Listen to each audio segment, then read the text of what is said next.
దేవుని యొక్క మహాకృపలో ఈ విధంగా మనల్ని సమకూర్చి వాతావరణం అనుకూలించకపోయినప్పటికి కూడా దేవుడు తన పిల్లలతో మాట్లాడటానికి ఇలాంటి మంచి వాతావరణాన్ని కల్పించినందుకు ముందుగా తండ్రి అయిన దేవునికి ప్రభువైన యేసుక్రీస్తు వారి పేరట నా యొక్క స్తుతులు స్తోత్రాలు తెలియజేస్తున్నాను.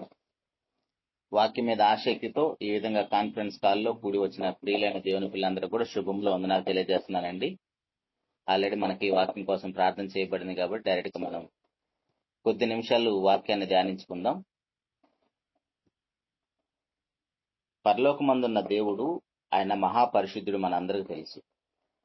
అలాంటి పరిశుద్ధుడైన దేవుడు తన పిల్లలు కూడా పరిశుద్ధులుగా నిర్దోషులుగా ఉండాలని దేవుని యొక్క స్వరూపంలో దేవుని యొక్క పోలికలో మనల్ని కలుగు చేశాడు. అలా తరం వెంబడి తరాన్ని భూలోకానికి పంపిస్తూ వస్తున్నాడు. అయితే ప్రియ దేవుని సంఘం, ఇక్కడ మనం ఆలోచించాల్సిన విషయం ఏంటంటే, అలా దేవుని స్వరూపంలో దేవుని యొక్క పోలికలు అంటే దేవుని యొక్క మంచి గుణాలతో చేయబడిన మనుషులందరూ కూడా భూలోకానికి వచ్చిన తర్వాత వారికున్న పరిస్థితులను బట్టి, వారు పెరుగుతున్న వాతావరణాన్ని బట్టి దేవుని యొక్క లక్షణాలను, దేవుని యొక్క స్వరూపాన్ని, దేవుడు ఏదైతే మంచి లక్షణాలతోటి మనల్ని పుట్టించాడో ఆ లక్షణాలన్నీ కోల్పోయాం. అలా కోల్పోయినప్పుడు దేవుడు మనల్ని విడిచిపెట్టక, ఎలాగైతే ఒక తల్లి తన బిడ్డ అశుద్ధంలో పడినా, అశుద్ధములు అంటే చిన్నపిల్లలు 1, 2 అక్కడే వేస్తారు, అక్కడే ఆడుకుంటా ఉంటారు. అయినా తల్లి ఏమీ బాధపడకుండా, కోప్పడకుండా ఆ బిడ్డని శుభ్రపరిచి ఎత్తుకొని ముద్దు పెట్టుకుంటుంది. అలాగనే దేవుడు కూడా తన పిల్లలైన మనము ఇలా మనం పెరుగుతున్న వాతావరణాన్ని బట్టి దేవుని యొక్క లక్షణాలను కోల్పోయి దేవుని యొక్క సహవాసం నుంచి దూరం అయిపోతున్నప్పుడు కూడా ఆయనకున్న ఎన్నో మంచి లక్షణాలలో ఆయన ప్రేమామయుడు,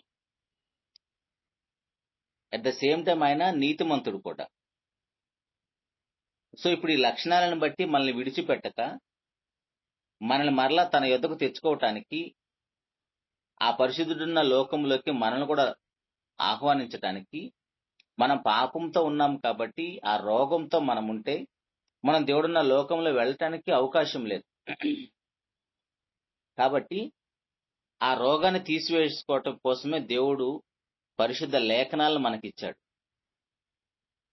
దేవుని యొక్క దాసుల ద్వారా ఆ వాక్యాన్ని మనకు తెలియజేస్తున్నాడు. ఆ వాక్యాన్ని విని అంగీకరించి ఎవరైతే ప్రభువైన యేసుక్రీస్తు వారి యొక్క రక్తములో ప్రతి పాపాన్ని కడుక్కుంటారో వాళ్ళు పరిశుద్ధులుగా జీవించటానికి, అంటే చివరి వరకు మన బాప్తిసం పొందినప్పుడు పరిశుద్ధులమే, పరిశుద్ధపరచబడ్డాము. అలా పరిశుద్ధపరచబడిన మనము పరిశుద్ధులుగా జీవించాలి. ఎప్పటి వరకు అంటే మనం చనిపోయేంత వరకు, ప్రభు భూలోకానికి వచ్చేంత వరకు, ఒకవేళ మనం ఇంకా శరీరంలో ఉంటే. అయితే అలా మనం ఒంటరిగా పరిశుద్ధులుగా జీవించలేము. మనము బాప్తిసం పొందిన తర్వాత కూడా ఒంటరిగా పరిశుద్ధంగా జీవించలేము. కాబట్టి దేవుడు మనకు సహాయంగా పరిశుద్ధాత్మ దేవుడిని కూడా అనుగ్రహిస్తాడు. పరిశుద్ధాత్మ దేవుడిని అనుగ్రహిస్తాడు, దానితో పాటు పరిశుద్ధ సంఘాన్ని కూడా మనకి అనుగ్రహిస్తాడు. ఆ పరిశుద్ధుల సహవాసంలో మనం ఉంటే పరిశుద్ధంగా జీవించడానికి అవకాశం ఉంటుంది. అయితే ఇక్కడ మనకు వస్తున్న ప్రశ్న ఏంటంటే, మరి ముఖ్యంగా క్రైస్తవ కుటుంబాల్లో పుట్టి పెరిగిన వారు చిన్నప్పటి నుంచి వాక్యాన్ని వింటున్నారు, చదువుతున్నారు, ధ్యానిస్తున్నారు. వాక్యాన్ని వింటున్నా, చదువుతున్నా, ధ్యానిస్తున్నా మరి ఎందుకు వాక్యాన్ని బోధిస్తున్న వారైనా, సంఘాలకు వెళుతున్న వారైనా, పాటలు పాడేవాళ్ళైనా,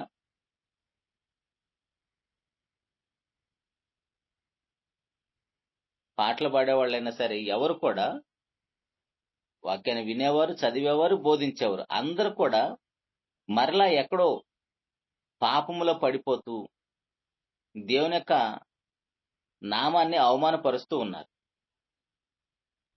ఎందుకు ఈ విషయాన్ని చెప్తున్నానంటే,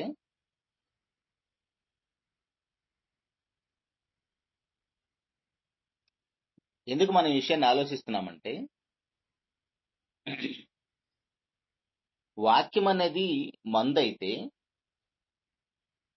పాపం అనేది రోగం అయితే, ఆ వాక్యం అనే మందుని పాపం అనే రోగానికి మనం వేసుకున్నప్పుడు రోగం తగ్గాలి కదా. జాగ్రత్తగా వినే ప్రయత్నం చేద్దామండి. యవనస్తులు జాగ్రత్తగా గమనించండి.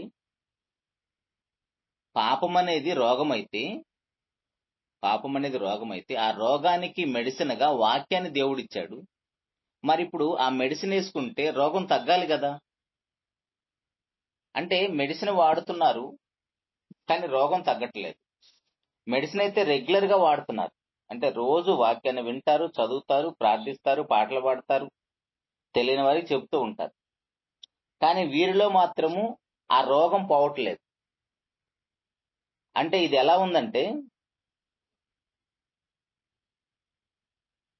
ఉందంటే మందు తీసుకుంటూ మరలా విషాన్ని కూడా త్రాగుతున్నట్టుగా ఉంది.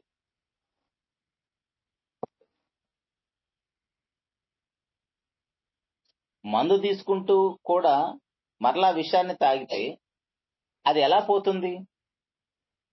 ఆ రోగం పోదు కదా. ఎందుకంటే వాక్యం ఎలాంటిదో మనకు తెలుసు కదా.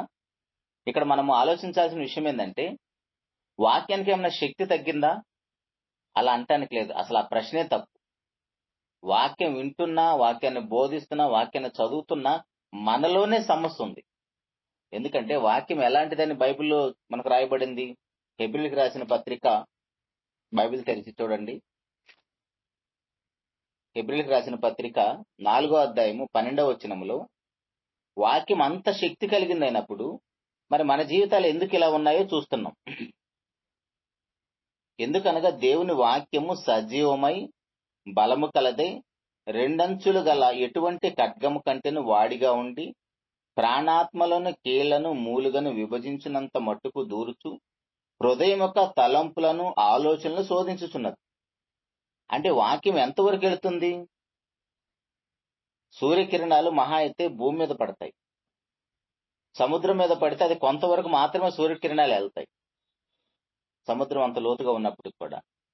కానీ పరిశుద్ధ లేఖనం, ఏ వాక్యం అయితే మనం వింటున్నామో, ఏ వాక్యాన్ని అయితే మనం చదువుతున్నామో, ఏ వాక్యాన్ని అయితే మనం ఇతరులకు బోధిస్తున్నామో, ఆ వాక్యం ఎంత శక్తి కలిగిందంటే ఆ వాక్యము సజీవమై బలము కలదే రెండంచులు గల ఎటువంటి ఖడ్గము కంటేను వాడిగా ఉండి ప్రాణాత్మలను కీళ్లను మూలుగును విభజించినంత మట్టుచు దూరుచు హృదయం యొక్క తలంపుల్లోని ఆలోచనలు కూడా శోధిస్తుందంట. యాక్చువల్గా అంతవరకు వెళ్ళే పరికరాన్ని ఇంతవరకు మానవ మేధస్సు కనిపెట్టలేకపోయింది. మహా అయితే మన శరీరంలో ఏ రోగాలు వస్తున్నాయో వాటిని కనిపెట్టడానికి ఎన్నో ప్రయోగాలు చేసి ఎన్నో ఎక్విప్మెంట్స్ కనిపెట్టారు ప్రజలు, దేవుని ప్రజలే, దేవుడిచ్చిన జ్ఞానాన్ని బట్టి శాస్త్రవేత్తలు. అయితే అవన్నీ కూడా కేవలము శరీరంలో ఉన్న రోగాలను మాత్రమే గుర్తించగలుగుతున్నాయి. కానీ వాక్యం ఎంతవరకు వెళ్తుందంటే మన ఊహల్లో కూడా, మన ఆలోచనలు కూడా, మన తలంపులను కూడా శోధిస్తుందంట. అదే విషయాన్ని కీర్తనకారుడు కూడా మాట్లాడతాడు కదా, మనకు తెలిసిన మాట. 139వ కీర్తన మొదటి నుంచి చదివితే, అంటే ఏ వాక్యాన్ని మనం వింటున్నామో ఆ వాక్యం ఎంత శక్తి కలిగిందో మనకు తెలిసినప్పుడు మరి మన జీవితాలు ఎందుకు మారటం లేదు అన్న విషయాన్ని చూస్తున్నాం. కీర్తనకారుడు మాట్లాడుతున్నాడు, యెహోవా, నీవు నన్ను పరిశోధించి తెలుసుకొని ఉన్నావు. నేను కూర్చుంటా, నేను లేచుట నీకు తెలియను. నాకు తలంపు పుట్టక మునిపే నీవు నా మనసు గ్రహించుచున్నావు. నా నడకను, నా పడకను నీవు పరిశీలన చేసి ఉన్నావు. నా చర్యలన్నీ నీవు బాగా తెలుసుకొని ఉన్నావు. యెహోవా, మాట నా నాలుకకు రాక మునిపే అది నీకు పూర్తిగా తెలిసి ఉన్నది. వెనుకను ముందును నీవు నన్ను ఆవరించి ఉన్నావు. నీ చెయ్యి నా మీద ఉంచి ఉన్నావు. ఇటు తెలివి నాకు మించినది, అది అగోచరము, అది నాకు అందదు. నీ ఆత్మ ఎదురు నేను ఎక్కడికి పారిపోదును? నీ సన్నిధిని నేను ఎక్కడికి పారిపోదును? నేను ఆకాశంలోకి ఎక్కిన నీవు అక్కడనూ ఉన్నావు. నేను పాతాళమందు పండుకొని నువ్వు అక్కడనూ ఉన్నావు. అంటే దేవుని వాక్యం ఎంత శక్తి కలిగింది అంటే ఆ వాక్యం నుంచి మనం తప్పించుకోవడానికి అవకాశమే లేదు. ఇప్పుడు ఆ వాక్యాన్ని వింటున్న మనలో ఎందుకు మార్పు రావట్లేదు? ఇప్పుడు వాక్యం ఎంత శక్తి కలిగిందో చూసాము, ఆ వాక్యం ఎలా పరిశోధిస్తుందో, మన ఆలోచనలు ఎలా శోధిస్తుందో చూస్తున్నాము. అంత శక్తి కలిగిన, అంత జీవం కలిగిన వాక్యము మరి మనల్ని ఎందుకు మార్చలేకపోతుంది? ఇంకా ఆ వాక్యం ఎలాంటిదంటే యెషయా గ్రంథము 55వ అధ్యాయంలో ఎలాగైతే ఇప్పుడు మనకి వర్షాలు పడుతున్నాయి కదా, ఆకాశం నుంచి వర్షము భూమి మీద పడితే భూమి తడవకుండా ఉంటుందా? ఆకాశం నుంచి వర్షం భూమి మీద పడితే భూమి ఏమైనా తడవకుండా ఉంటుందా? ఖచ్చితంగా తడుస్తుంది కదా. అలాగనే దేవుని యొక్క మాట ఎలాంటిదంటే యెషయా గ్రంథం 55వ అధ్యాయం 11వ వచనంలో, అలాగే నా నోట నుండి వచనము ఉండును, నిష్ఫలంగా నా యొద్దకు మరలక అది అనుకూలమైన దాన్ని నెరవేర్చును, నేను పంపిన కార్యము సఫలం చేయను. అంటే దేవుని యొక్క వాక్యం ఎలాంటిదంటే, ఒకసారి దేవుడు ఒక మాటను రిలీజ్ చేస్తే, తన నోటి నుంచి తన ఆజ్ఞ రిలీజ్ అయితే అది ఖచ్చితంగా నెరవేరుస్తుంది. దాన్ని అర్థం చేయించడానికి మరలా ఇక్కడ యెషయా గారి ద్వారా దేవుడు మనతో ఏమని చెప్తున్నాడంటే,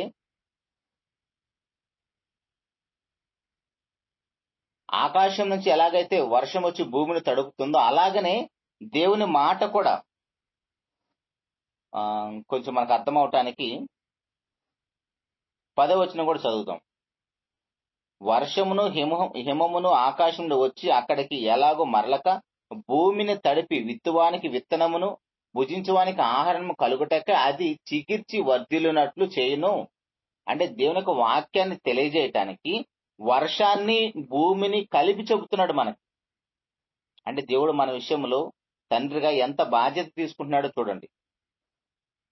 ఎలాగైతే ఆకాశం నుంచి వర్షము భూమి మీద పడి ఆ భూమిని తడిపి విత్తువానికి విత్తనమును భుజించువానికి ఆహారము కలుగు చేస్తుందో, అలాగనే నా నోటి నుంచి వచ్చే వచనం కూడా, నా నోటి నుంచి వచ్చే మాట కూడా నిష్ఫలంగా మరలా నా యొద్దకు రాదు. దేవుడు ఏదైతే ఆ వాక్యము జరగాలని భూలోకానికి పంపిస్తాడో అది మేలైనా కీడైనా ఖచ్చితంగా అది నెరవేరుస్తుందని చెప్తున్నాడు. మరి అలాంటి వాక్యము వింటున్నాం మనము, అలాంటి వాక్యాన్ని చదువుతున్నాం మనము, మరి ఎందుకు మన జీవితాలు ఎలా ఉంటున్నాయి? ఇక్కడ సమస్య ఏంటంటే వాక్యములో లేదు. అంటే మనం ఏం చేస్తున్నామంటే మందుని లోపల వేసుకుంటున్నాము, కానీ రోగి మాత్రము ఆ మందుని ఎలా వాడుతున్నాడో అక్కడే సమస్య ఉంది. ఏంటి ఆ సమస్య అంటే, ఇప్పుడు చాలా మంది ఏదో ఒక మెడిసిన్ రోజు వాడుతూ ఉంటారు కదా. బీపీకి, షుగర్లకి, థైరాయిడ్కి, కొలెస్ట్రాల్కి, అన్నిటికీ టాబ్లెట్లు వాడుతూ ఉంటారు. ఇప్పుడు డాక్టర్ గారు ఏం చెప్తాడు, ఆ టాబ్లెట్ ఇచ్చేటప్పుడు ఇదిగో నువ్వు పలాంది తినాలి, పలాంది తినకూడదు, ఇది తింటే రోగం తగ్గదు, ఇంకా ముదిరిద్ది, ఇంకా పెద్దదవుతుంది, ప్రాణం మీదకి వస్తుంది, అక్కడ దాకా తెచ్చుకోవద్దు, కాబట్టి నువ్వు ఖచ్చితంగా ఈ పథ్యం ఉండి నేను చెప్పిన ఆహార నియమాలు పాటిస్తేనే ఈ మందు నీకు పనిచేస్తుందని చెప్తాడు డాక్టర్. దేవుడా అంట దేవుని ఒక వాక్యానన్నా పక్కన పెడతాం, కానీ డాక్టర్ గారు చెప్పిన మాటలు మాత్రం ఖచ్చితంగా పాటిస్తాం మనం. అందుకని ఎప్పుడు కూడా మన వాక్యము వినువారు మాత్రమే ఉండకూడదు, దాన్ని ఆచరించేవారై ఉండాలి.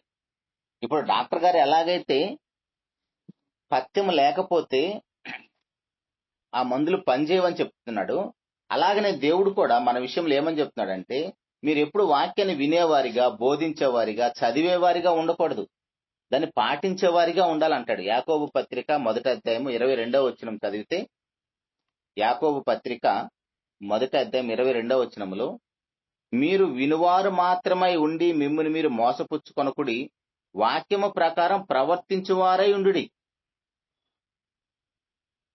ఎవడైనను వాక్యమును వినువారై ఉండి దాని ప్రకారం ప్రవర్తింపవాడైతే వాడు అద్దములో తన సహజ ముఖమును చూసుకొని మనిషిని పోలి ఉండును. అంటే మనము మన ముఖాన్ని అద్దంలో చూసుకొని పక్క వెళ్ళిపోయిన తర్వాత మన ముఖాన్ని మర్చిపోతాం.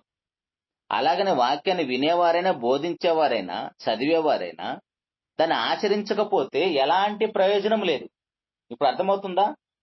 వాక్యము ఎంత శక్తి కలిగిందో, ఎంత జీవం కలిగిందో, ఇప్పుడు ఆ మందు మన జీవితంలో, మన హృదయంలో పని చేయటం లేదు అంటే మనం ఏం చేస్తున్నాం? ఆ వాక్యాన్ని కేవలం వింటున్నాం, కేవలం చదువుతాం, కేవలం బోధిస్తాం, ఆ మాటల ప్రకారం మన జీవితాన్ని మార్చుకోం.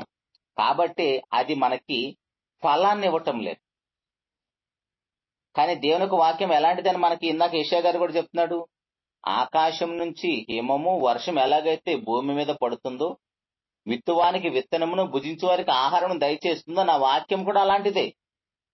మరి అలాంటి వాక్యము మనం విన్నప్పుడు మన జీవితాలు ఎందుకు మార్పు రావటం లేదు?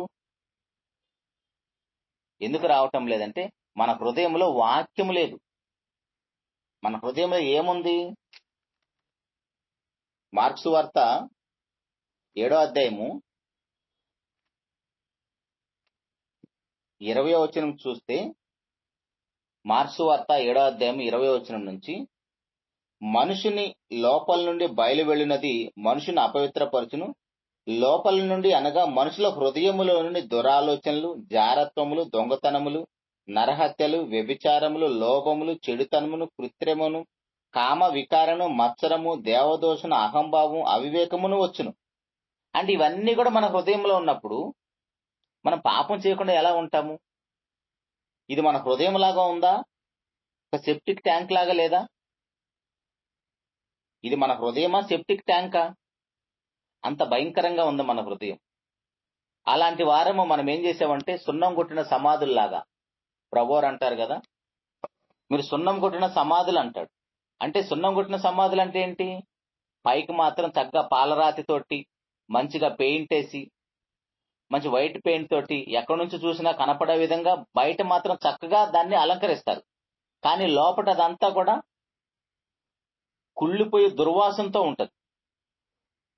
దాన్ని కవర్ చేయటానికి ఎంత పెద్ద బిల్డింగ్ లాగా బయట కడతారు, ఎంత మంచి కన్స్ట్రక్షన్ చేస్తారు దాని మీద. కానీ లోపట అంతా కూడా భయంకరంగా ఉంది. అలాగనే మనం చక్కగా స్నానాలు చేస్తాం, సెంట్లు రాసుకుంటాం, మంచి ఐరన్ బట్టలు వేసుకుంటాం, బయటకు చూడటానికి మంచి జెంటిల్ మ్యాన్ లాగా కనపడుతున్నాం. కానీ దేవుడు మన హృదయాన్ని చూస్తే ఎలా ఉందంటే, మన హృదయం లోపల యాక్చువల్ గా మనం అందరం కూడా ఏం చేస్తామంటే, అది చేయకూడదు ఇది చేయకూడదు అని చాలా పాటించే విషయాలు చాలా జాగ్రత్తలు పాటిస్తాం. అది తింటే ప్రమాదం, ఇది తింటే ప్రమాదం అనుకుంటాం. కానీ లోపటకు పొయ్యేదాని వల్ల ఎలాంటి ప్రమాదం లేదు. మనం తినేదాని వలన మనకి ఎలాంటి ప్రమాదం లేదు. అందుకని చెప్తుండే 20వ వచనంలో చూడండి, మనిషిని లోపల నుండి బయలు వెళ్ళినదే మనిషిని అపవిత్రపరుస్తుంది. మన హృదయం లోపలికి, మన శరీరంలోకి ఏది పోయినా మనకేం కాదు, కానీ లోపల నుంచి వస్తున్నదే మన అపవిత్ర చేస్తుంది. మనుషుల హృదయం నుంచి బయటకు వస్తుంది. మనుషుల హృదయంలో ఏముంది? ఇంత భయంకరమైన పరిస్థితులు ఉన్నాయి. దురాలోచనలు, జారత్వములు. జారత్వం అంటే తెలుసు కదా, ఎక్కువ యవనస్తులే ఉన్నారు కదా చెప్తున్నారు. వ్యభిచారానికి జారత్వానికి తేడా తెలుసు కదా. వివాహం అయిన వారు జరిగించే దాన్ని వ్యభిచారం అంటారు. వివాహం కాని వారు శారీరక సంబంధాన్ని కలిగి ఉంటే దాన్ని జారత్వం అంటారు. సో జారత్వమైన, వ్యభిచారమైన ఇవన్నీ కూడా విగ్రహారాధనతో పోలుస్తాడు దేవుడు. అది చాలా భయంకరము.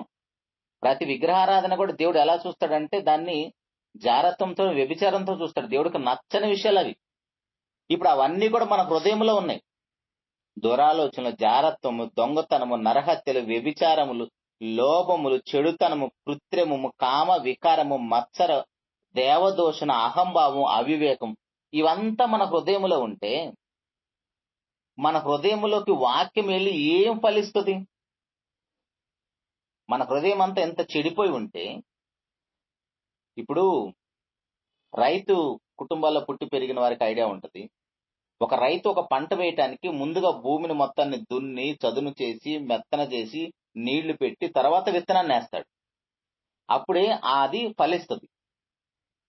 అలాగని ఇప్పుడు వాక్యం అనేది కూడా విత్తనం అయితే మన హృదయం అంతా కూడా ఇంత కలుపుతోటి, ఇంత భయంకరంగా ఉంటే, ఇంత లోకంతో నింపుకొని ఉంటే, ఇంత చెడుతో నింపుకొని ఉంటే, పరిశుద్ధ వాక్యము, జీవము కలిగిన వాక్యము, శక్తి కలిగిన వాక్యం మన హృదయంలోకి వెళ్ళి ఎలా ఫలిస్తుంది? సో ముందుగా మనం ఏం చేయాలంటే, అంత భయంకరమైన హృదయాన్ని ప్రభు యొక్క రక్తంతో కడిగి దాన్ని ఖాళీ చేయాలి. అర్థమవుతుందా? ఇప్పుడు లోకంలో ఎన్నో మరకలు ఉంటాయి కదా, ప్రతి మరకను తీసివేయటానికి ఏదో ఒక ఔషధం ఉంటది. కొన్ని కఠినమైన మరకలు ఉంటాయి, గ్రీజు అలాంటి వాటిని పోవటానికి ఆ కిరోసిన్ గాని, టర్పంటైల్ గాని ఇలాంటివి వాడతారు. కానీ ప్రతిదానికి ఇప్పుడు వంట పాత్రలో కూడా కొన్ని చూస్తే మనము చాలా జిడ్డు ఉంటాయి, వాటిని నిమ్మకాయతోటి ఇలా క్లీన్ చేస్తారు. ఇవన్నీ కూడా కనబడుతున్నవి. ఈ కనబడుతున్న కల్మషాన్ని కడగటానికి ఎన్నో ఔషధాలు, ఎన్నో డిటర్జెంట్లు ఉన్నాయి. మరి హృదయం మీద ఉన్న పాపాన్ని, హృదయంలో ఉన్న అంధకారాన్ని తీసివేయగలిగింది ఏ డిటర్జెంట్ ఉంది? ఏ ఔషధం ఉంది? వీలైతే ఇదే టాపిక్ మీద మరలా ఇంకోసారి మనం క్లాసులో మాట్లాడుకునే ప్రయత్నం చేద్దాం. ఇలా హృదయం మీద ఉన్న అంధకారాన్ని, ఆ పాపాన్ని కడిగి వేసేది కేవలం ప్రభువైన యేసుక్రీస్తు వారి రక్తం మాత్రమే. అర్థమవుతుందా? సో ఎప్పుడైతే ప్రభువైన యేసుక్రీస్తు వారి యొక్క రక్తంతో మన ప్రతి పాపాన్ని కడుక్కుంటామో, నేను పాపినని గుర్తించి, లూకాసు వార్త 18వ అధ్యాయంలో కూడా పరిసయ్యుడు సుంకరి దేవుని యొక్క సన్నిధికి వెళ్తారు కదా, దేవుని ఆరాధించడానికి, దేవుని ప్రార్థన చేయడానికి. పరిసయ్యుడు నేను చాలా గొప్పవాడిగా ఫీల్ అయిపోతున్నాడు. వారానికి 2 సార్లు ఉపవాసం ఉంటున్నాడు, దశమ భాగాలు ఇస్తున్నాడు, దేవుడు చెప్పిన సత్క్రియలన్నీ చేస్తున్నాడు. కానీ తనకున్న ఆ పాపం ఏంటిది? తనకు తానుగా నీతిమంతుడు అనుకుంటున్నాడు. తనకు తానుగా ఎవడో నీతిమంతుడు కాలేడు. మన ప్రభువైన యేసుక్రీస్తు వారి యొద్దకు వెళ్లి నేను పాపినని గుర్తించి, నేను రోగినని గుర్తించి, ఆయన రక్తము మన రోగానికి మందని ఎవరైతే గుర్తిస్తారో వారు మాత్రమే నీతిమంతులుగా ఎంచబడతారు. అదే మనం చాలాసార్లు చదువుకున్న మాట ఒకసారి జ్ఞాపకం చేస్తాను. కొరింథీయులకు రాసిన 2వ పత్రిక 5వ అధ్యాయము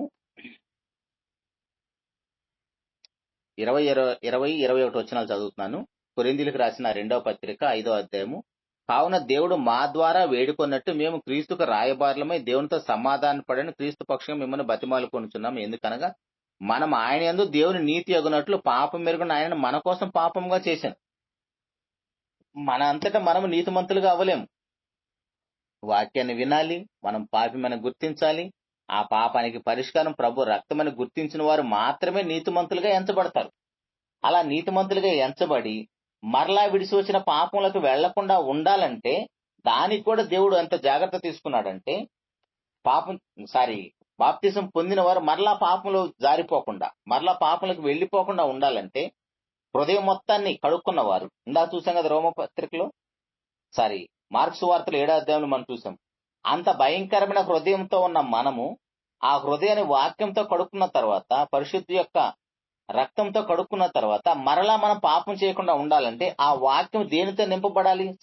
ఆ హృదయం వాక్యంతో నింపబడాలి. ఆ హృదయం అనేది వాక్యంతో నింపబడితే అప్పుడు అక్కడ పాపం చేయకుండా ఉండటానికి అవకాశం ఉంటుంది. ఆల్రెడీ అంతకు ముందేమో లోకమంతా నింపేసుకున్నాం మన హృదయంలో. అప్పుడు మనకు తెలియకుండానే బోల్డని పాపాలు చేసేసాం. ఇప్పుడు మనము అంత భయంకరమైన స్థితిలో ఉన్నామని గుర్తించాము, ఆ పాపాన్ని ఒప్పుకున్నాము, ప్రభు కార్చిన రక్తంతో మన హృదయాన్ని కడుక్కున్నాం, శుద్ధ హృదయాన్ని ఇచ్చాడు, నిర్మలమైన మనసాక్షిని ఇచ్చాడు. మరలా మనం పాపం చేయకుండా ఉండాలంటే ఏం చేయాలంటే ఆ హృదయాన్ని ఖాళీగా ఉంచకూడదు. ఆ హృదయాన్ని ఖాళీగా ఉంచితే ఖచ్చితంగా అపవాది మరలా వస్తాడు. కాబట్టి ఆ హృదయం నుండి వాక్యాన్ని నింపాలి. 119వ కీర్తన 11వ వచనం.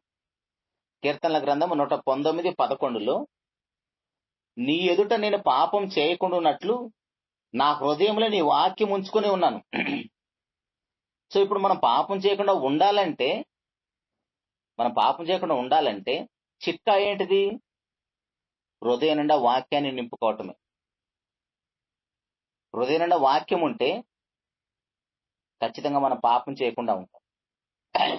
కాదు ఇప్పుడు మన హృదయంలో వాక్యం ఉంటుందా అంటే ఉంటుందో లేదో మన క్రియలను బట్టి, మన యొక్క స్వభావాన్ని బట్టి అర్థమైపోతుంది. మన మనుషులు ఉన్నప్పుడు ఒకలాగా, మనుషులు లేనప్పుడు ఒకలాగా చూస్తాం. అదే ఇందాక మనం చదువుకున్న 139వ కీర్తన మొదట చూసినప్పుడు ఆయన మనల్ని ప్రతి విషయాన్ని పరిశీలన చేస్తున్నాడు. మనం ఏం మాట్లాడతామో, తర్వాత ఏం మాట్లాడతామో మనకు తెలియకపోయినా దేవునికి తెలుసు. మనం మనుషులు ఉన్నప్పుడు ఒకలాగా ఉంటాం, మనుషులు లేనప్పుడు ఒకలాగా ఉంటాం. మనుషులు ఉన్నప్పుడు ఫోన్ ఒకలాగా వాడతాం, మనుషులు లేనప్పుడు ఫోన్ ఒకలాగా వాడతాం. మనుషులు ఉన్నప్పుడు ఒకలాగా మాట్లాడతాం, మనుషులు లేనప్పుడు మరొకలాగా మాట్లాడతాము. మన బిహేవియర్ అంతా కూడా మనం ఒంటరిగా ఉన్నప్పుడు ఏంటో అదే మన నిజ స్వరూపం. మనం ఎంత మంచి వాళ్ళమో మనకు తెలియాలంటే నువ్వు ఒంటరిగా ఉన్నప్పుడు, మనం ఎంత మంచి వాళ్ళమో ఎంత చెడ్డవాళ్ళమో మనకు తెలియాలంటే ఒంటరిగా ఉన్నప్పుడు నీకు వస్తున్న ఆలోచనలు పేపర్ మీద రాయి. నీకు వస్తున్న తలంపులు ఎలాంటివో అది పేపర్ మీద రాయి. నువ్వు ఒంటరిగా ఉన్నప్పుడు ఎలాంటి క్రియలు చేస్తావో అవి ఒకసారి నోట్ చేయి. నువ్వు ఒంటరిగా ఉన్నప్పుడు ఏమేమి చేస్తావో, నువ్వు ఒంటరిగా ఉన్నప్పుడు నీ సెల్ ఫోన్ ఎలా వాడతావో ఒకసారి వాటిని నీ పేపర్ మీద రాయి. అప్పుడు తెలుస్తుంది మనం ఎలాంటి వారమో. మనకి ఎవ్వరూ సర్టిఫై చేయాల్సిన అవసరం లేదు మనం మంచి వాళ్ళమా చెడ్డవాళ్ళమా. నీ ఒంటరిగా ఉన్నప్పుడే నీ నిజ స్వరూపం అనేది బయటకు వస్తుంది. కాబట్టి ప్రియ దేవుని సంగమా, చాలా మంది తలలో వాక్యాన్ని ఉంచుకోలేదు, జస్ట్ వింటారు, కానీ అది హృదయం దాకా వెళ్ళదు. వాక్యాన్ని వినటం వల్ల, చదవటం వల్ల, బోధించడం వల్ల జ్ఞానం పెరుగుతుందే కానీ అది మన జీవితాన్ని మార్చలేదు. ఆ జీవితాన్ని మనం మార్చాలంటే ఆ వాక్యము మనం పరిశుద్ధాత్మకు లోబడాలి. అదే ఇందాక మనం మాట్లాడుకున్న మాట. ఎప్పుడైతే మనం బాప్తిసం పొందుతామో బాప్తిసం పొందిన వెంటనే మనలో పరిశుద్ధాత్మ దేవుడు వస్తాడు. ఆ పరిశుద్ధాత్మ దేవుడు వస్తే అప్పుడు మనల్ని శరీర క్రియలను మనం చెయ్యం. మనం పరిశుద్ధాత్మ చేత నడిపించబడుతూ ఉంటాం. 5వ అధ్యాయం 16వ వచనం చూస్తే గలతీలకు రాసిన పత్రిక 5వ అధ్యాయము 16వ వచనములో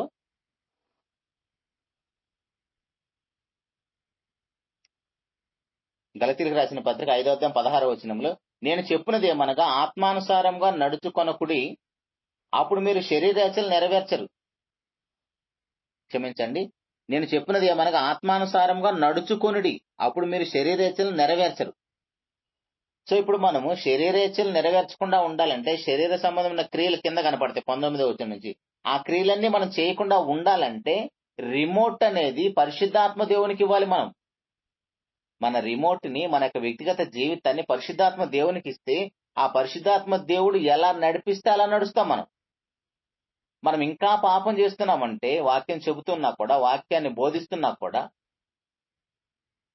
వాక్యాన్ని రోజు వింటున్నా కూడా, పరిశుద్ధులతో సహవాసం కలిగి ఉన్నా సరే, క్రమం తప్పకుండా సంఘానికి వెళుతున్నా సరే, మనం ఇంకా పాపాన్ని చేస్తున్నామంటే అర్థం ఏంటంటే మనము పరిశుద్ధాత్మతో నడిపించబడటం లేదు. మనం ఆత్మానుసారంగా జీవించలేకపోతున్నాం. కాబట్టి ఆ శరీర క్రియలు మన వెంట వస్తూనే ఉన్నాయి. అందుకే వాక్యం తెలిసినా కూడా పరిశుద్ధాత్మని దుఃఖపెడుతూ ఉంటాం. వాక్యాన్ని బోధిస్తున్నా కూడా పరిశుద్ధాత్మని దుఃఖపెడుతూ ఉంటాం. మన శరీర క్రియలకు మనం లొంగిపోయి పాపం చేస్తూ ఉంటాం. కాబట్టి ఇలాంటి విషయం నుంచి మనం బయటపడాలంటే పాపాన్ని మనం ద్వేషించాలి. పాపాన్ని నిజంగా మనం ద్వేషించకపోవటం వల్లనే ఆ పాపం మన మీద ఏలతంది. అది మనకి యజమాని అయిపోయింది. పాపం మనల్ని ఏలకుండా ఉండాలంటే ఆ పాపాన్ని మనం అసహించుకోవాలి.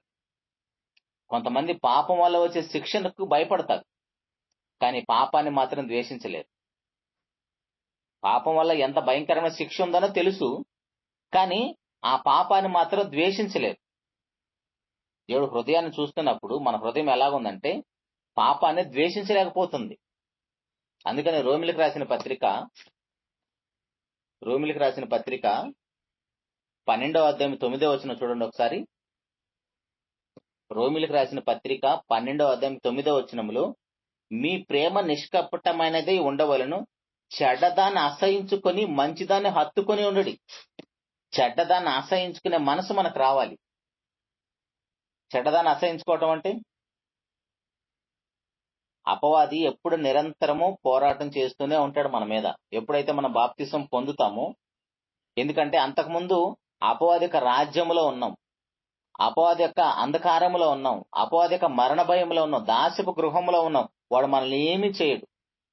ఎప్పుడైతే మనం పరిశుద్ధులుగా బ్రతకాలని నేను పాపినని గుర్తించి ప్రభు రక్తంలో మన పాపాలు కడుక్కుంటామో అప్పటి నుంచి అపవాది మన మీద టార్గెట్ పెట్టుకుంటాడు. వీడిని ఎలాగైనా పాపం చేయించాలి, వీడు వెళ్లి ఆ పరిశుద్ధ లోకానికి, దేవుడున్న లోకానికి వీడిని వెళ్ళనీయకూడదని అపవాది మన మీద పోరాటం చేస్తూనే ఉంటాడు. మరి ముఖ్యంగా రక్షణ పొందిన తర్వాత మనకి యుద్ధమే మొదలవుతుంది. మనం ఎప్పుడైతే బాప్తిసం పొందుతామో అపవాది మన మీద యుద్ధాన్ని ప్రకటన చేస్తాడు. దాని గురించే పేతురు గారు రాసిన మొదటి పత్రికలో 5వ అధ్యాయం 8వ వచనం ఎన్నోసార్లు చదువుకున్న మాట మనం.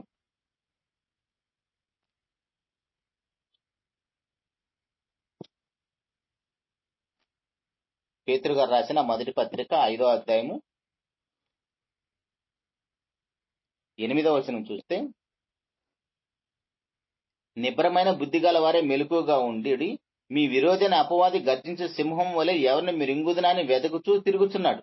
వాడెందుకు వెతుకుతూ తిరుగుతున్నాడు అంటే ఎవరైతే బాప్తిసం పొంది పరిశుద్ధపరచబడి దేవుడున్న లోకానికి వెళ్ళటానికి సిద్ధపడుతూ ఉంటారో, వారి యొక్క గోల్ విషయంలో వాళ్ళు పరిశుద్ధంగా బ్రతకడానికి నిశ్చయించుకుంటూ ఉంటారు, వాళ్ళని అపవాది ట్రాప్ చేస్తాడు.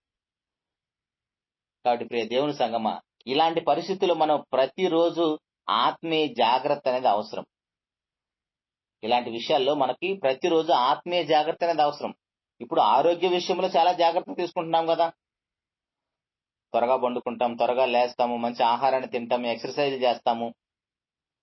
ఇలా శరీర సంబంధమైన ఆరోగ్యం కోసం ఇంత జాగ్రత్తలు తీసుకుంటున్నాం. మనము ఆత్మీయంగా కూడా జాగ్రత్తగా ఉండాలంటే ఆ పాపాన్ని మనము పోషిస్తూ ఉండకూడదు.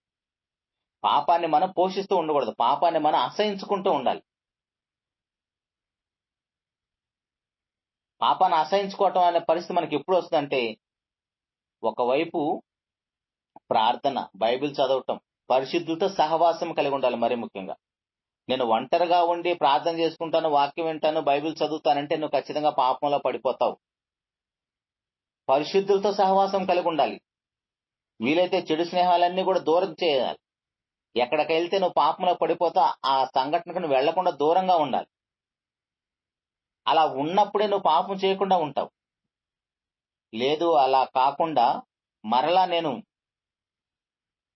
పరిశుద్ధంగా, నేను ఒంటరిగా ఉన్నా కూడా పరిశుద్ధంగా బ్రతుకుతానంటే ఖచ్చితంగా పాపంలో మనం పడిపోతాం. మనందరూ తెలుసు, ఇస్కరియోతు యూదా ప్రభువారి వెంట 3 సంవత్సరాలు ఉన్నాడు. 3 సంవత్సరాలు ఉన్నా కూడా తన హృదయాన్ని ఏమైనా మార్చుకున్నాడా? 3 సంవత్సరాలు ఉన్నా కూడా తన హృదయాన్ని ఏం మార్చుకున్నాడు? తన హృదయం నిండా కూడా ఏముంది? ధనమే ఉంది. యేసు ప్రభు వారి ద్వారా అన్ని అద్భుతాలు చూశాడు, అన్ని ఆశ్చర్య కార్యక్రమాలు చూశాడు. ప్రభు వారు ఏమేమి చేస్తున్నాడు అవన్నీ కూడా చూస్తున్నాడు. కానీ హృదయంలో ఉన్న ఆ యొక్క ధనం మీద వ్యామోహం పోలేదు. ధనాన్ని దేవుడుగా చేసుకున్నాడు. అందుకే ప్రభు వారిని అమ్మేసుకున్నాడు. ఆయన ఒక్కసారి అమ్మేసుకున్నాడు. మన జీవితాంతం చెప్పుకుంటున్నాం. బ్రతికున్నంత కాలం ఇస్కరియోతు యూదా యేసు ప్రభుని అమ్మేశాడని జీవితాంతం చెప్తాం, వింటాం, ప్రకటిస్తాం. మరి మనం ఎన్నిసార్లు అమ్మేసి ఉంటాం ఇస్కరియోతు యూదా వలె? మనము ఎన్నో విషయాలు అమ్మేసి ఉంటాం ప్రభువారిని మనం. కాబట్టి ఈ సమస్యను ఎలా అధిగమించాలి? సమస్య అనేది యేసులో లేదు. సమస్య అనేది వాక్యంలో లేదు. పరిశుద్ధాత్మ దేవునిలో లేదు. సమస్య అనేది ఎక్కడుందంటే మన హృదయంలో ఉంది. సమస్య అనేది మన హృదయంలో ఉంది. ఆ హృదయంలో మనం లోకాన్ని, అపవాదిని, ఈ యొక్క పాపాన్ని మొత్తాన్ని, అంధకారం మొత్తాన్ని మనం నింపేసుకుంటే ఖచ్చితంగా మనము ఎప్పుడు చనిపోయిన పాతాళ లోకానికి వెళ్ళిపోతాం. అది మనం గుర్తించాలి. అలా గుర్తించినప్పుడే ఆ సమస్య నుంచి మనం అధిగమించగలుగుతాం.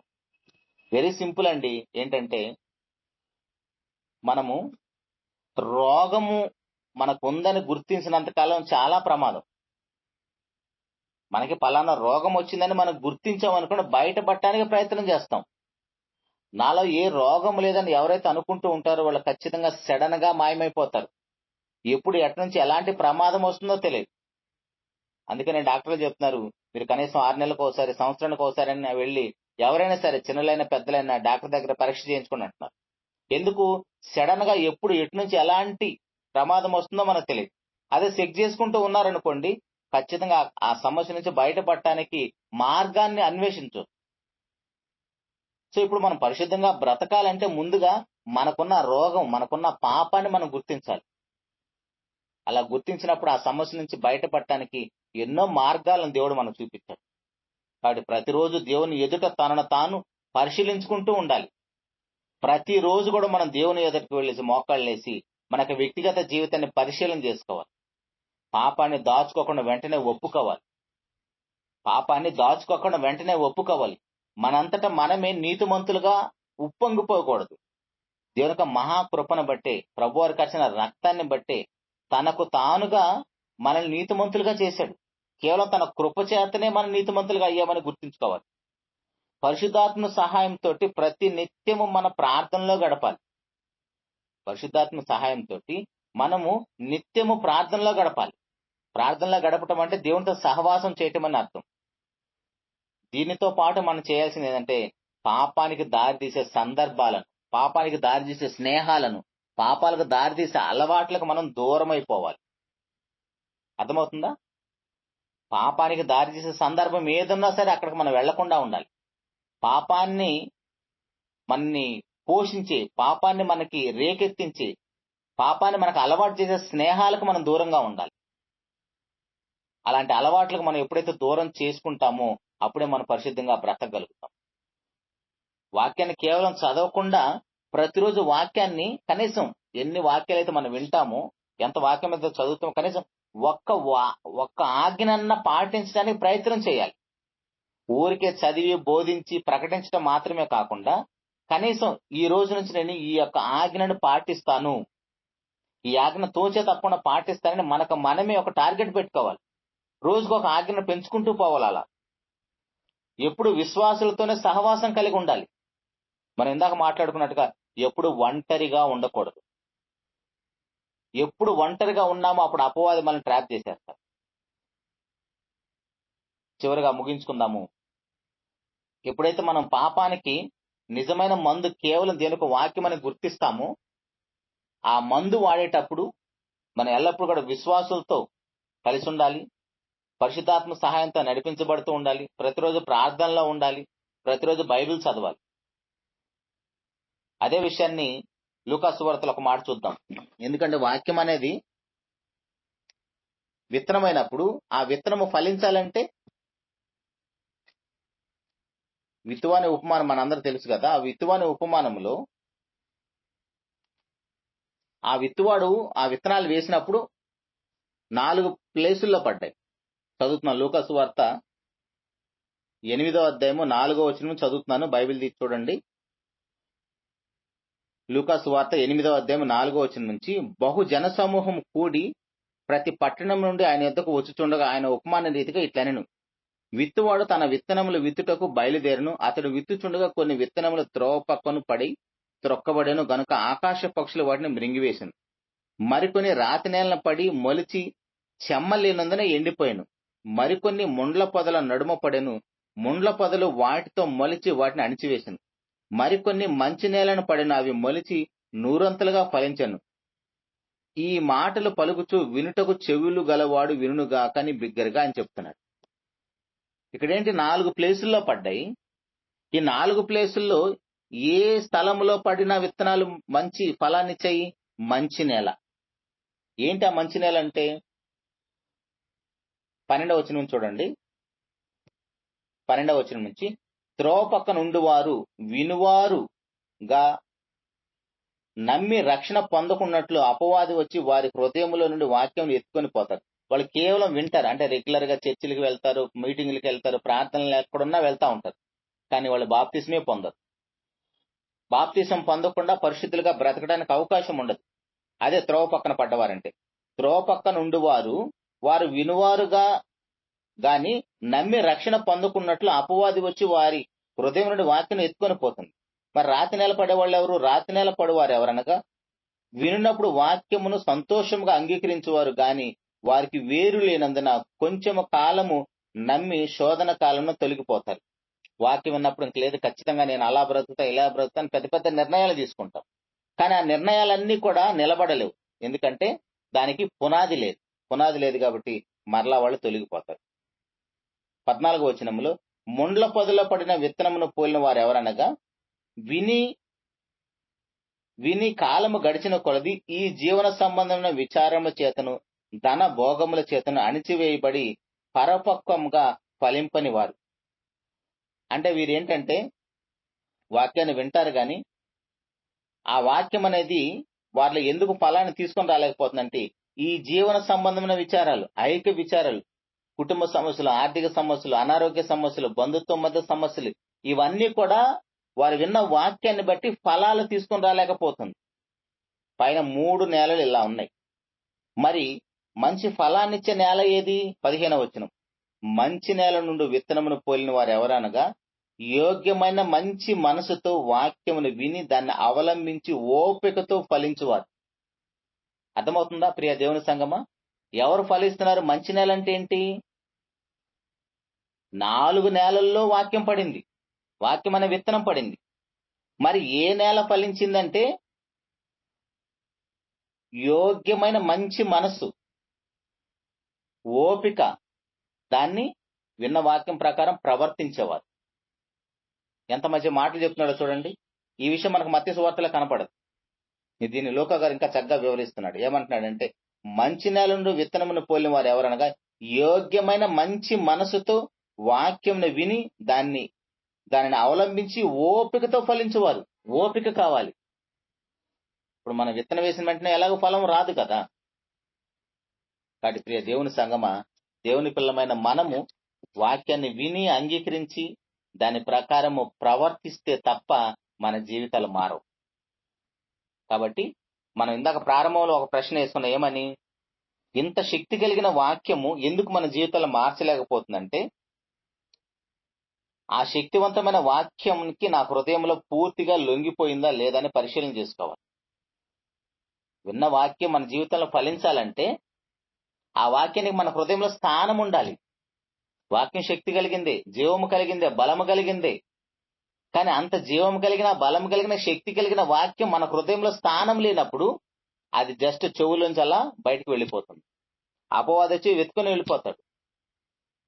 కాబట్టి ఆ వాక్యం మన జీవితంలో మంచి ఫలాన్ని తీసుకొని రావాలంటే, మనం కోల్పోయిన కుమారత్వాన్ని, మనం కోల్పోయిన సుగుణాలను మరలా పొందుకోవాలంటే హృదయంలో వాక్యానికి స్థానం ఉండాలి. లేదు మార్క్స్ వార్తలో మనం చదువుకున్నట్టుగా ఆ చెత్త అంతా మన హృదయంలో పెట్టుకుంటే మనం ఎంత వాక్యాన్ని విన్నా, ఎంత వాక్యాన్ని బోధించినా మన జీవితం ఎప్పటికీ మారదు. చక్కగా వాక్యం చెబుతాం, చక్కగా వాక్యాన్ని వింటాము, క్రమం తప్పకుండా సంఘానికి వెళతాము, కానీ మన హృదయంలో వాక్యానికి స్థానం లేదు.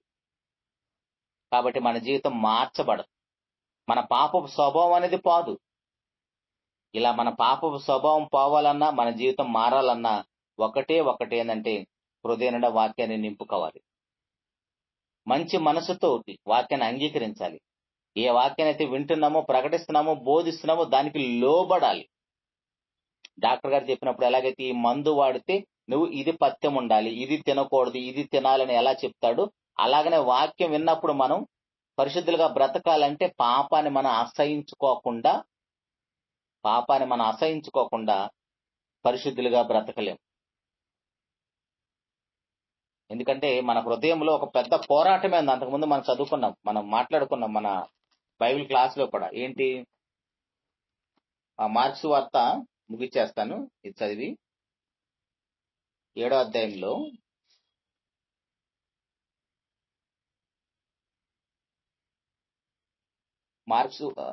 రోమపత్రిక 7వ అధ్యాయము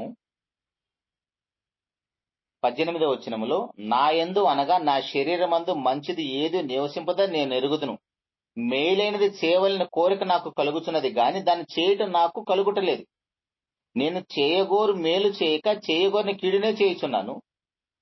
అదేంటి? మంచి చేయాలనుకుంటున్నాడు అంట, కానీ మంచి చేయలేకపోతున్నాడు. వద్దనుకున్న కీడే చేస్తున్నాడు అంట. అది ఎలా జరుగుతుంది? మంచి చేయాలనుకుంటున్నా కూడా ఎందుకు కీడు చేస్తున్నాడు అంటే, మీరు 14వ వచనం చదివితే, ఎవరైతే పాపానికి తన శరీరాన్ని అమ్మివేసుకుంటారో, ధర్మశాస్త్రం ఆత్మ సంబంధమని నెరుగుదుము, అయితే నేను పాపమునకు అమ్మబడి శరీర సంబంధమై ఉన్నాను. ఎవరైతే తన శరీరాన్ని పాపానికి అమ్మివేసుకుంటారో ఆ పాపం వాళ్ళ మీద పెత్తనం చేస్తుంది. ఆ పాపం వాళ్ళకి యజమాని అవుతుంది. యజమాని ఏది చెబితే బానిస, అమ్మబడిన వాడు అదే చేస్తాడు. సో ఇప్పుడు తను చెయ్యాలనుకున్న మంచి చేయాలనుకున్నా సరే మంచి చేయలేడు. కారణం ఏంటంటే యజమాని పాపం ఏదైతే చెబుతుందో అదే చేస్తాడు. కాబట్టి ఎందుకు మనం పాపాన్ని జయించలేకపోతున్నామంటే మన హృదయంలోకి ఇంకా పరిశుద్ధాత్మ దేవుడు రాలేదు. మన హృదయంలో ఇంకా ఆ కల్మషమే ఉంది, ఆ పాప స్వభావమే ఉంది. అదంతా కూడా ఎప్పుడైతే మనం కడుక్కుంటామో ప్రభు కార్చిన రక్తంతో, అప్పుడు ఆటోమేటిక్ గా మన హృదయంలోకి పరిశుద్ధాత్మ దేవుడు వస్తాడు. మనం వింటున్న వాక్యం మన హృదయం అనే పలకల మీద రాయబడుతుంది. అప్పుడు మన పరిశుద్ధులుగా జీవించడానికి అవకాశం ఉంటుంది. బాప్తీసం పొందినప్పుడు మనం పరిశుద్ధపరచబడతాం. మన ప్రతి పాపాన్ని కడిగివేస్తాడు. అది ఎంత పెద్ద పాపమైనా సరే. అంత పెద్ద పాపాన్ని కడిగివేసిన తర్వాత మన హృదయంలోకి వాక్యం వెళ్ళలేదనుకోండి, పరిశుద్ధతో సహవాసం లేదనుకోండి, మరలా ఏ హృదయంలోంచి అయితే పాపం వెళ్ళిపోయిందో ఆ హృదయంలోకి మరీ భయంకరమైన పాపం వచ్చేస్తుంది. అపవాదిని తోలివేసిన తర్వాత అది మొత్తం తిరిగేసింది. అక్కడ ఇక్కడ తిరిగేసింది. ఎక్కడ స్థలం లేకపోతే మరలా తన ఇంటికని వచ్చేస్తాడు. ఇంటికి వచ్చిన తర్వాత తన హృదయంలో వాక్యం లేకపోవటం వల్ల తనకంటే చెడ్డమైన మరి 7 దెయ్యాలను తీసుకొని వస్తుంది అపవాది. సో అపవాదిని, పాపాన్ని మనం ఎప్పుడైతే బయటికి పారదోలుతామో మన హృదయంలో వాక్యాన్ని నింపుకుంటూ ఉండాలి. మన హృదయంలోకి పరిశుద్ధాత్మ దేవుడు రావాలి. అప్పుడే మనం పాపం చేయకుండా ఉంటాం. పాపం చాలా మంది బాప్తిసం పొందుతారు కానీ పాప క్షమాపణ కోసం బాప్తిసం పొందరు. పాప క్షమాపణ కోసం బాప్తిసం పొందకపోతే మన హృదయంలోకి పరిశుద్ధాత్మ దేవుడు రాడు. పరిశుద్ధాత్మ దేవుడు రాకపోతే మనం పరిశుద్ధులుగా బ్రతకలేం.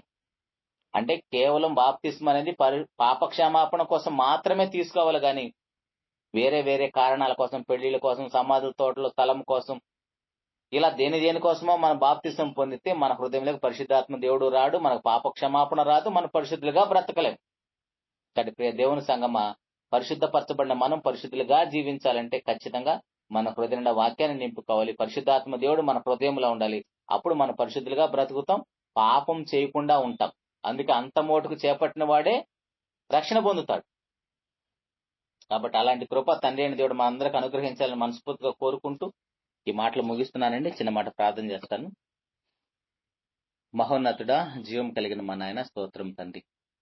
ఇంతవరకు మమ్మల్ని ప్రేమించి మీ కృపలో భద్రపరిచి కొన్ని విలువైన మాటలతోనైనా మమ్మల్ని అందరినీ హెచ్చరించి బలపరిచి మేము పరిశుద్ధులుగా బ్రతకాలంటే ఎలా ఉండాలో, మరలా విడిసి వచ్చిన పాపంలోకి వెళ్లకుండా ఉండాలంటే ఎలా ఉండాలో, మా హృదయంలో విత్తబడిన వాక్యము ఫలించాలంటే మేము ఎంత ఓపికగా ఉండాలో, ఎంత నమ్మకంగా ఉండాలో, ఎంత మంచి మనసు కలిగి ఉండాలో మీరు మాట్లాడిన ప్రతి మాటను బట్టి కూడా స్తోత్రం నాయన. మహోన్నతుడా, వాక్యాన్ని విన్న మీ బిడ్డలందరినీ బట్టి స్తోత్రం తండ్రి. విన్న వాక్యం తండ్రి వాళ్ళ హృదయాల్లో ఫలభరితంగా ఉండులాగా పరిశుద్ధాత్మ కార్యం జరిగించండి నాయన. వాతావరణం అనుకూలించపోయినప్పుడు కూడా తండ్రి వాక్యం మీద ఆసక్తితో వాక్యం వినాలని కూడి వచ్చిన ప్రియులను మీ పిల్లలందరినీ బట్టి స్తోత్రం తండ్రి. నాయన, ఇంత శక్తి కలిగిన వాక్యము, బలము కలిగిన వాక్యము, జీవము కలిగిన వాక్యం మా జీవితాలు మార్చలేకపోతుందంటే దానికి కారణం వాక్యంలో శక్తి లేకపోవటం కాదు, కానీ మా హృదయంలో వాక్యానికి స్థానం లేదని విన్న ప్రతి మాట మా అందరి జీవితాల్లో ఒక మంచి కార్యం చేయాల కృపను అనుగ్రహించిన తండ్రి. అలుపుడునైనా నేను మీ బిడ్డలతో మీ మాటలు పంచుకోవడానికి ఇచ్చిన భాగ్యాన్ని బట్టి స్తోత్రం తండ్రి. మహోన్నతుడ, వాక్యాన్ని బోధిస్తున్నా, వింటున్నా, చదువుతున్నా మేమందరము కూడా తండ్రి విడిసి వచ్చిన పాపములకు వెళ్లిపోకుండా తండ్రి ఆత్మానుసారంగా జీవిస్తూ శరీర క్రియలను తండ్రి అసహించుకునే వారిగా ఉంటూ కృపను అనుగ్రహించమని, నిశ్చితమైతే ప్రభు రాకడ ఆలస్యమైతే నాయన మరొకసారి ఈ విధంగా కలుసుకుని మరిన్ని విషయాల చేత మేము హెచ్చరించబట్టు కృపను అనుగ్రహించమని, సమస్త మహిమ ఘనత ప్రభావాలు మీకు ఆరోపిస్తూ మీ యొక్క ప్రియకుమారుడు మా ప్రభువైన యేసుక్రీస్తు వారి పరిశుద్ధమైన ఘనమైన ప్రశస్తమైన నామములోని ప్రార్థించి అడిగి పొందుకొని ఉన్నాము తండ్రి. ఆమేన్. అందరికి వందనాలండి. Thank you very much.